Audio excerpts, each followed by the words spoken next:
পরিচয় দেওয়ার সময় নেই, খালি অ্যাকশন। আমরা ভাঙড়বাসী, আমরা এককে নয় করতে পারি, খাকিকে সাদা করতে পারি, এটাই তার প্রমাণ। পারি তো? আজকে বলতে দুঃখ লাগে যে আজকে সকাল থেকে আমাদের যে সোনপুরে যে মিটিংটা আছে, আমাদের তো পরিচালনাই করা হয়নি, যে প্রচারই আমরা করিনি যে আমাদের সোনপুরে মিটিং হবে। আমরা আমাদের জনতারা বুঝতেই পারিনি যে সোনপুরে আমাদের 8 তারিখে সন্ধ্যার পরে এই প্রোগ্রাম হবে। তার সত্ত্বেও আমরা ইতিহাস করে দেখিয়ে দিয়েছি। ভাড়া করে আনা হয়েছে নাকি তোমাদেরকে? হাত তুলে দেখাও, ভাঙড় বিধানসভার বাইরে কারা আছে? উঠবে কি একটা হাত? ভাঙড় বিধানসভার বাইরে কারা আছে? আর বাপের বেটা যদি হয়ে থাকে কালকে এরকম হাত তুলিয়ে দেখাবে যে ভাঙড়ের বাইরে কারা আছে। তাই তো? যারা জেল খাটছে তাদের দেখে শিক্ষা লাও। এখনো আমাদের ছোট ছোট বুথ স্থলের নেতারা যদি চলে যায়, তাদের জন্য হাজার হাজার মানুষ ফুলের মালা নিয়ে দাঁড়িয়ে থাকে তাদেরকে স্বাগত জানানোর জন্য। তাদের বড় বড় নেতারা জেলে আছে, এগুলো দেখতে যাওয়ার মতো মানুষ পায় না। প্রথম যখন জেলে গিয়েছিল ভাড়া করে লোক নিয়ে যেত, জেলের সামনে ঘোরাঘুরি খেত দেখানোর জন্য যে তোদের টাকা দিয়ে কত ভালোবাসি। দেখ, আজকে বলতে কষ্ট লাগে যে আমরা ভেবেছিলাম থানা বেড়েছে, আমরা শান্তিতে থাকবো।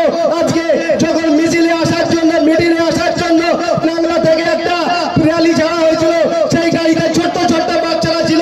এই টিএমসির আরমাদ বাহিনীরা সেই গাড়িতে অ্যাটাক করে, সেই বাচ্চাদের উপরে অ্যাটাক করে।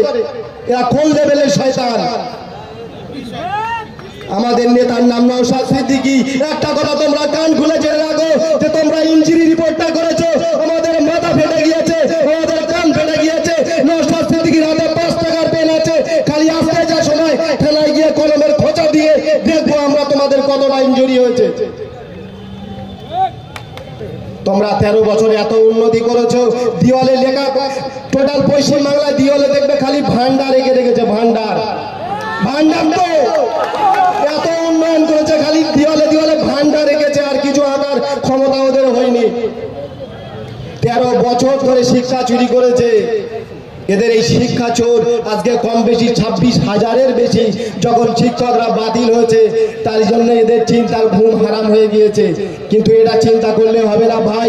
যোগ্য প্রার্থীরা যখন তারা ঝান্ডা দিয়ে ধর্মতলার মুখে রোদ বৃষ্টি উপেক্ষা করে তারা দিনের পর ধর্ণা দিচ্ছিল, তাদের ডাক আল্লাহ শুনেছে। আর আজকে তোমাকে কষ্ট হচ্ছে না? এখনো 65,000 প্রাথমিক বিদ্যালয়ে বাদ যাবে। খালি সাবধানে থাকুন আপনারা। এদের এই যে কাণ্ড দেখে একটাই গল্প মনে পড়ে যে গ্রামের সবাই দৌড়দৌড়ি করছে, একটা ভাবিও দৌড়ে দৌড়ে যাচ্ছে। তখন একজন দাঁড় করিয়ে জিজ্ঞাসা করছে, এ ভাবি তুমি দৌড়াচ্ছ কেন? ভাবি বলেছে হাজাম ঢুকেছে, গড়ে চালাচ্ছে। তাই তো, হাজাম ঢুকেছে, গড়ে চালাচ্ছে। সেরকম যখন তোমরা শিক্ষা নিয়ে তোমরা যোগ্যতা না অর্জন করেও তোমরা প্রাইমারি স্কুলে, আবার স্কুলে, হাই স্কুলে চাকরি করতে যেতে, আমার ওইসব ভাইয়েরা, মায়েরা, বোনেরা তাদেরও কষ্টের বুক ফাটতো যে আমরা যোগ্য প্রার্থী হয়ে আমরা আজকে স্কুলে যেতে পারছি না। তাদের সেই কষ্ট তোমাদের দিদি বলতো যে চা বিক্রি করো, চপ বিক্রি করো, মশলা মুড়ি বিক্রি করো। গিয়ে যোগ্য শিক্ষা প্রার্থী তারা যোগ্য শিক্ষা অর্জন করো, তাদেরকে চা বিক্রি করার নিদান দেয়। এই হলো সরকার। তুমি এত উন্নয়ন করেছো 13 বছর, তোমার ভোট আসলে হেলিকপ্টার থেকে পড়ে যাও, কেন ঘরে ধাক্কা দিয়ে পড়ে যাও, গাড়ি ধাক্কা দিয়ে পড়ে যাও, মানুষের ইমোশন নিয়ে খেলা করে তুমি কেন ভোট নেবে? তোমার যদি দম থাকে মানুষের উন্নয়ন দেখিয়ে ভোট নাও। ইমোশনাল করে না, ভোটের আগে দেখবে ধাক্কা মেরেছে কিংবা হেলিকপ্টার থেকে পড়ে যাচ্ছে, যেই ভোট শেষ হয়ে যাবে দেখবে এই নেত্রী প্যারিসে গিয়ে আবার সকালবেলা এরকম জগিং করে না? যার পা ভেঙে যায় ভোটের পরে গিয়ে সে কিভাবে প্যারিসে জগিং করতে পারে?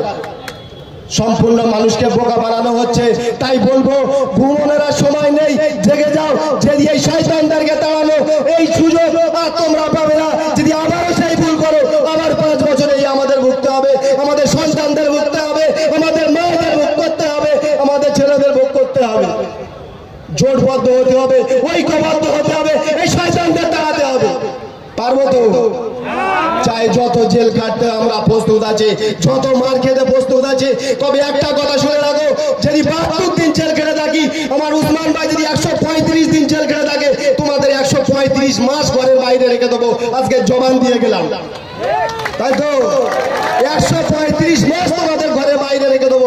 তবে তাড়া দিয়ে না, মার দিয়ে না, যেসব কেসগুলো ফলস কেস দিয়ে আমরা জেল খেটেছি সেই সব ছেলের ক্রস কেসে আসলে হয় কাল তোমাদের ঘরের বাইরে রেখে দেবোই দেবো।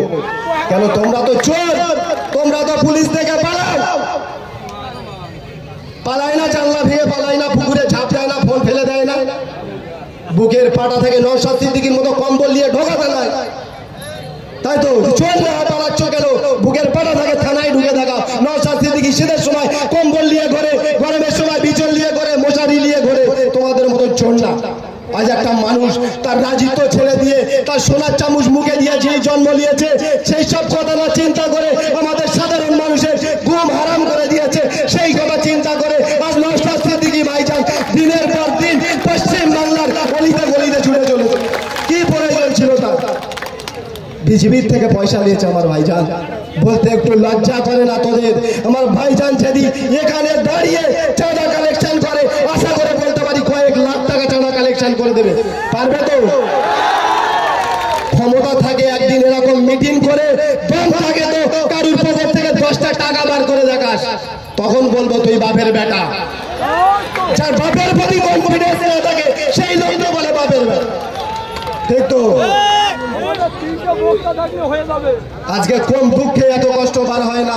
আমরা যাই অত্যাচারিত হয়েছি, আমাদের বুথ লেভেলের মানুষ অত্যাচার হয়েছে, তাদের কষ্টে তাদের কান্না দেখে আজ বুকটা বেড়ে যায়। তাই চিন্তা করার কোনো কারণ নেই। নওশাদ সিদ্দিকী ভাইজান যেসব নেতা তৈরি করেছে, মেম্বার তৈরি করেছে, তোমাদের সাথ ছেড়ে যাওয়ার জন্য না, তোমাদের যতক্ষণ সময় আছে, তাদের শরীরে যত রক্ত আছে, তোমাদের পিছনেই দাঁড়িয়ে থাকবে। আজকে তো ভাড়া করে এই রাতের বেলা তোমাদেরকে আনা হয়নি। আজকে কতটা মানুষ আছে, নওশাদ সিদ্দিকী ভাইজান যখন আসবে তখনই আপনারা বুঝতে পারবেন। আমরা গ্রাউন্ড লেভেলের নেতা বলে আপনারা মনে করছেন যদি আমরা করতে পারি, নওশাদ সিদ্দিকী যখন আসবে তখন তোমাদেরকে পিকচার দেখানো হবে। যখন ফ্ল্যাশ লাইট, সবাই আশা করবো ফ্ল্যাশ লাইট জ্বালিয়ে প্রমাণ করে দেবে যে ভাঙড় সোনপুরে কতটা মানুষ আমরা এখানে উপস্থিত হয়েছি। মিটিংয়ের শেষে খাওয়া দাওয়া হবে নাকি ভাই? এখানে জানো তো আগে একটা ইফতারের প্রোগ্রাম হয়েছিল, আশা করছি পাখিরাও কি বোঝে, হারাম তার পাখি এখানে পড়ে পচেছে, একটা পাখি কুকুর পর্যন্ত মুখ দেয়, এই বাজারে হয়েছিল প্রোগ্রাম।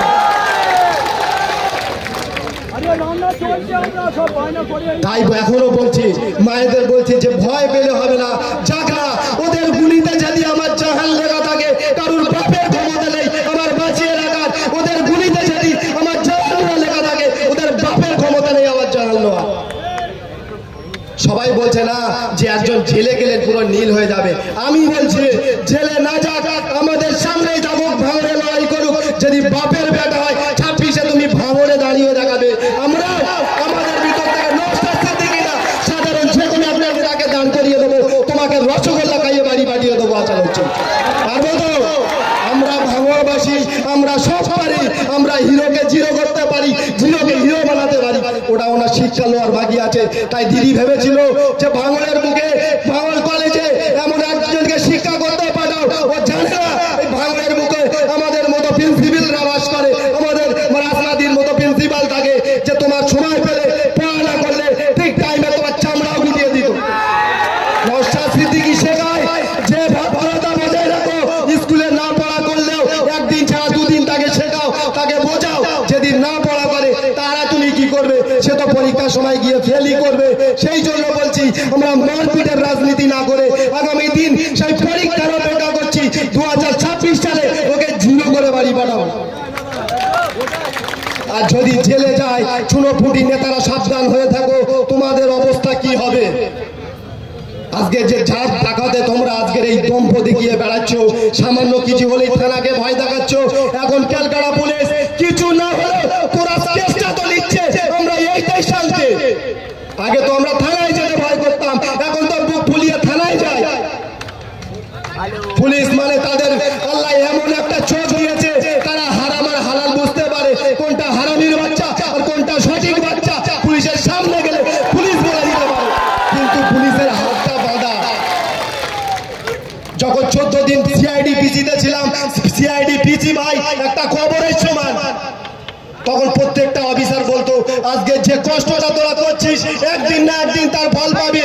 আজকে গর্ব করে বলি যে হ্যাঁ, সেই কষ্টের খাতিরে আজ আমরা ভাঙড়ের বুকে নওশাদ সিদ্দিকী ভাইজানের মতো যে ভুলকে ফোটাতে পেরেছিলাম, ওদের বাপের ক্ষমতা হয়নি, 293 জনের ঘুম হারাম করে দিয়েছে। আজকে ওরা কিন্তু আমরা দেখছি এই লোকসভা, ওরা লোকসভা দেখছে।